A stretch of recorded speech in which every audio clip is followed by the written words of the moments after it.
ఇంతకీ నీ ఆపరేషన్ అంటే ఏంటి? కాళ్ళ సర్జరీ చేశారా? మోకాళ్ళు మార్చారా? అని చాలామంది అడుగుతున్నారు. మోకాళ్ళు చిప్పలో కొంచెం తీసేసి అరిగిపోయిన భాగం వరకు కొత్తది స్టీల్ ప్లేట్ అయితే వేస్తారు. దాన్నే నీ రీప్లేస్మెంట్ సర్జరీ అంటారు. లేటెస్ట్ టెక్నాలజీస్ వచ్చినా మేమైతే దానికే వెళ్ళిపోయాము. 4.5 years బ్యాక్ ఒక కాలుకి చేయించాం. ఇప్పుడు ఇంకొక కాలుకి రైట్ లెగ్కి చేయించాం. సర్జరీ అయిన ఈవినింగ్కే మనకి ఫిజియోథెరపీ అయితే స్టార్ట్ చేస్తారు. కాలు అనేది సెట్ అవ్వాలి కాబట్టి.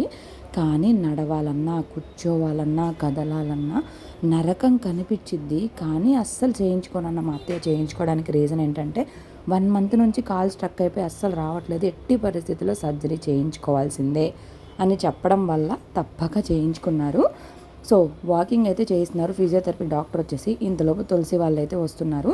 తులసి వాళ్ళు వస్తా ఫ్రూట్స్ అయితే తెచ్చారు. నాకైతే ప్రాణం లేచి వచ్చినట్టు అయింది. 4-5 days నుంచి సరిగా ఫ్రూట్సే తినలేదు. కదలాలన్నా కూడా నొప్పి, తొంటి కూడా పట్టేస్తుందంట.